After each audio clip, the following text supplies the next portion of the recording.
Yeah, well, you know, the part about the submissive women needing more leadership, that doesn't apply to us because we're not in that kind of relationship. So you don't play a role in my life where I need to be providing leadership to you in that way. You're not a part of what I do daily. You're not a part of, the way I make my money. You're not a part of, a lot of things that actually, sustain me on a day-to-day basis. So your craziness is not really about leadership. It's about, in my opinion, about you not having the power and the ability to manifest the things that you want in your life. For example, manifesting more money and manifesting the ability to come see me and those types of things. Um, there might be some other parts of it, like in terms of the reflection of my own feminine nature. The thing is, if a woman is acting crazy and it gets on a man's nerves, you know what I'm saying? And it's like a very much of a trigger for him, then yeah, that's something that he needs to look at within himself. Probably some unresolved feminine things within himself, or rebalancing his own feminine nature, or dealing with some other things. So from that standpoint, yes.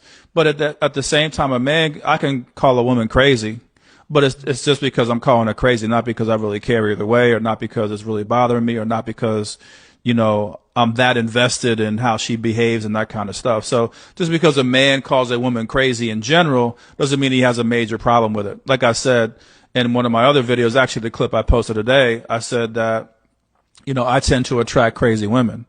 So I've always been around crazy women. People look at Kenya as being crazy and just the kind of the way she is and her philosophies on life and how she carries herself. Like a lot of the women I've dated in the past and date currently can be labeled as crazy women. And they've done different things and put themselves on display to indicate that. But it doesn't mean I have a major issue with it. You know what I'm saying? Yeah, at times is it annoying and all. Yeah, it can be all that. But, women who aren't crazy are equally annoying. You see what I'm saying? So it's not, relationships are what they're going to be. So again, just because a woman is labeled crazy depends on like really where the man is and, where his tolerance and his behavior and his ability to hold space and those things are. For the most part, I'm able to do that with most women. One of the things about you and I is like, it's kind of annoying because again, you're not really supplying things to my life that, make the effort, something that is worth it.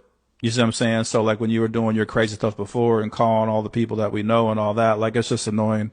It's just stupidity because you're not really supplying that much value to my life. But yeah, I have been annoyed by the things you've done before in the past. And that reflects some things I need to work on within myself, especially around my feminine nature. So I'm saying all that to say like it's a scattered thing. It's not just a linear thing. That's why I said partly. Some of those things do apply to us. Other things do not apply to us.